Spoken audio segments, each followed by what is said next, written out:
Hi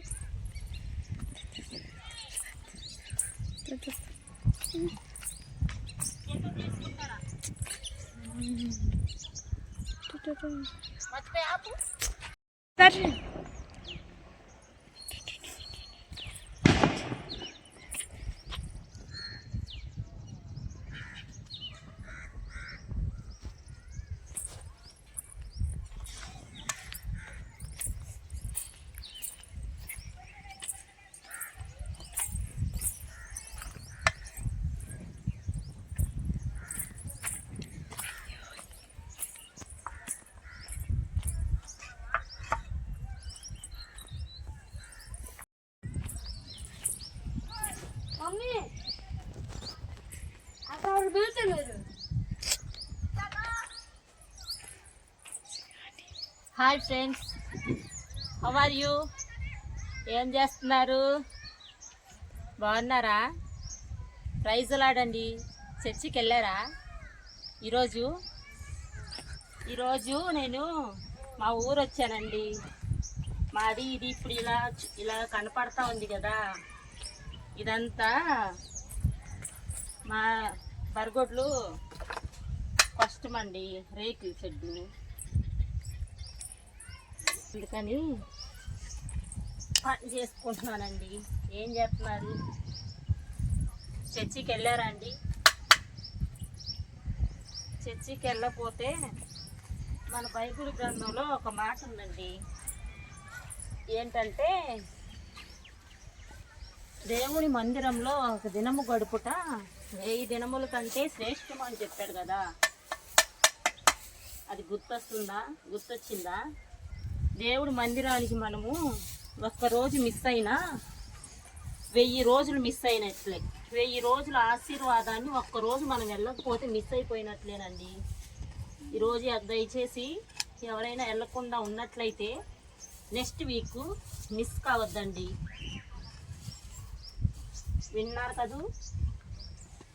అంతేకాదండి, నేను గుంటూరులో జాబ్ చేస్తున్నానండి.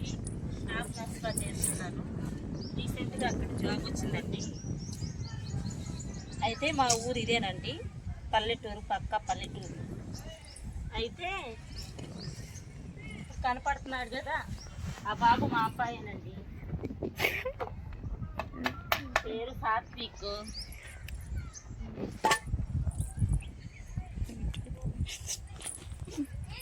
ఇంకేంటండి సంగతులు?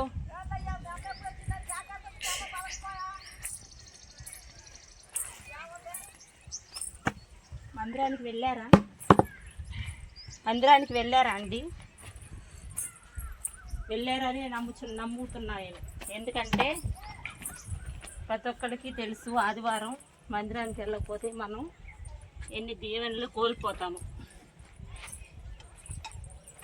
బైబిల్లో ఒక వాక్యం ఉందండి, తెలుసు కాదు? తన్ను తాను తగ్గించబడువాడు హెచ్చించబడును, తన్ను తాను హెచ్చించుకొనివాడు తగ్గించబడును.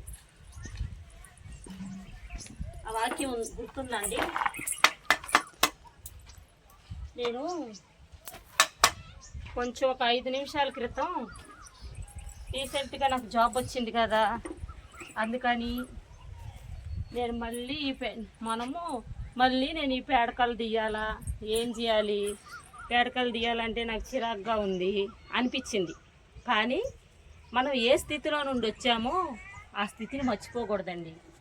దేవుడు మా పైనుండి మనల్ని చూస్తూనే ఉంటాడు. ఒకవేళ జాబ్ వచ్చిన తర్వాత ఈమెలో గర్వం పెరిగిందేమో, అహంకారం పెరిగిందేమో అని ఆలోచిస్తాడు కాదు, గుర్తుంచుకుంటాడు కాదు అని చెప్పినప్పుడు మనము దేవుడి బిడ్డలం కదా, కాబట్టి మనకి ఆలోచన రావాలి.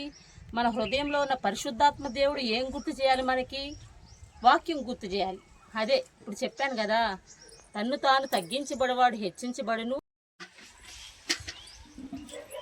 నాకు సైతాను ప్రేరేపణ వచ్చిందండి. ఈరోజు పేడకళ్ళు తీద్దామంటే, ఇప్పుడేం తీద్దాంలే, పేడకళ్ళు చిరాగ్గా ఉంది, అక్కడ ఉండొచ్చి ఇక్కడ తీయాలంటే చిరాగ్గా అట్లా అనిపించి అట్లా మనసు అనిపించిందండి.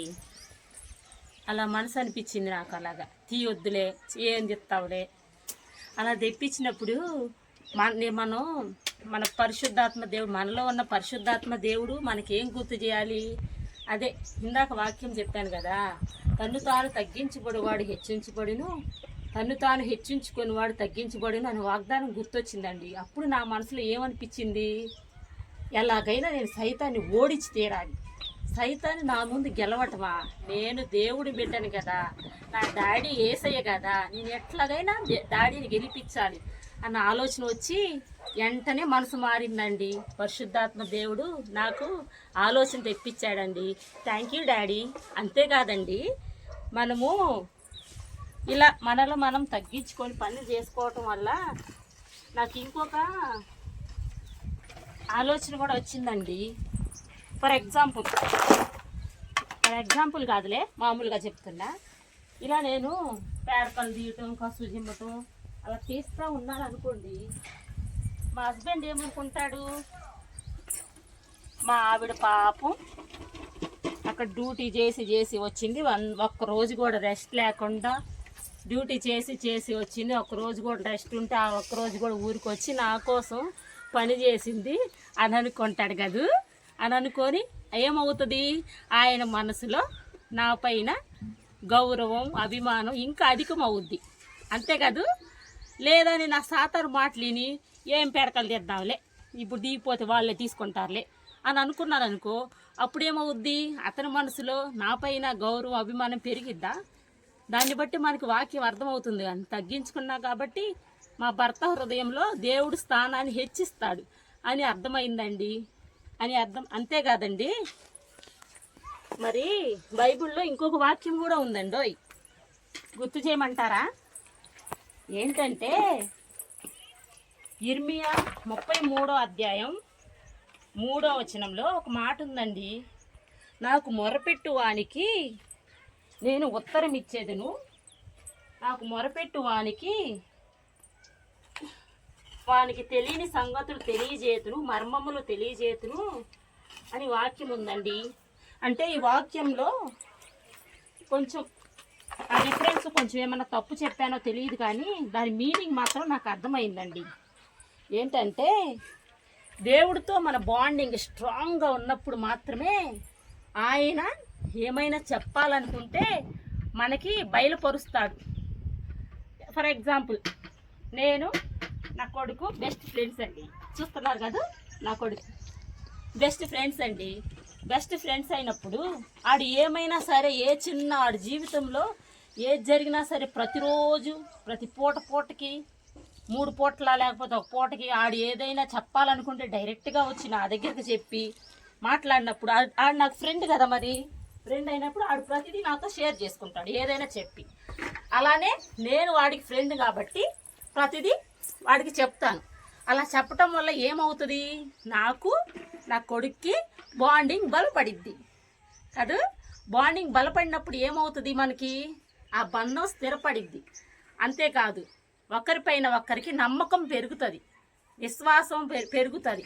దానివల్ల ఏమనిపించిద్ది, నేను పెద్దదాన్నైనా నేను చిన్నోడికి ఏమన్నా చెప్పాలనుకున్నా కానీ ఏమనిపించిద్ది, ఒకవేళ మా ఇద్దరికి బాండింగ్ అంత స్ట్రాంగ్గా లేకపోతే, వాడు చిన్నోడు, వాడికి ఏం తెలియదులే, అంత నమ్మకస్తుడు కాదులే, వాడికి ఏం చెప్దాంలే అనిపించింది. అదే నేను నా కొడుకు బాండింగ్ స్ట్రాంగ్గా ఉంది కాబట్టి ఏమనిపించిద్ది, ఏవైనా నా మనసులో ఉన్న మాటలు, నేను వాడి పట్ల ఏమన్నా చెయ్యాలనుకున్న కార్యాలు, అట్లాంటివన్నీ నేను వాడికి చెప్పగలుగుతున్నా. ఎలాగా ఎందుకు చెప్పగలుగుతున్నా, వాడికి నాకు బాండింగ్ బాగుంది. అలానే నాకు నా డాడీ అయిన యేసయ్యకి బాండింగ్ స్ట్రాంగ్గా ఉన్నప్పుడు ఏమనిపించిద్ది, డాడీకి ఏమనిపించిద్ది, దేవుడికి ఏమనిపించిద్ది, కార్యాల ద్వారానో, దర్శనాల ద్వారానో, కళల ద్వారానో, వాక్యం ద్వారానో నాతోనే మాట్లాడాలనిపించింది కదా. మీరు కూడా అలానే మాట్లాడతారు కదా డాడీతో. ఓకేనా, అర్థమైందా? బాయ్ అండి, thank you.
Hi hi hi.